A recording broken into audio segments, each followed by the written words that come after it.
Okay, Gary, this is Wesley, and from what I understand based on your message, you're saying that this connection is supposed to be like this, but it's now completely loose and the wire falls out right from this hole right here.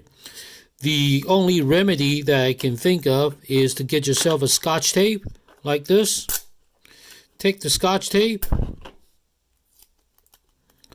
like this and then apply it to the end of the connector here. Okay, do it like this, however way you want it, but then take X-Acto knife and cut this out. Okay, so that way the connecting metal part of it is still available to make the connection.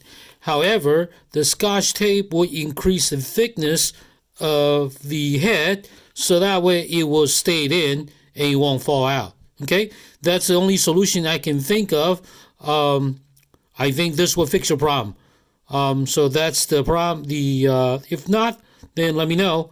Let me know how it works out either way. But this is the only way that I can think of to fix that problem. Okay, this is Wesley, the Gizmo guy, and this is a message for you. It's easier to do it this way than try to talk over the phone. Okay, thank you. Let me know how it works out. Thanks. Bye-bye.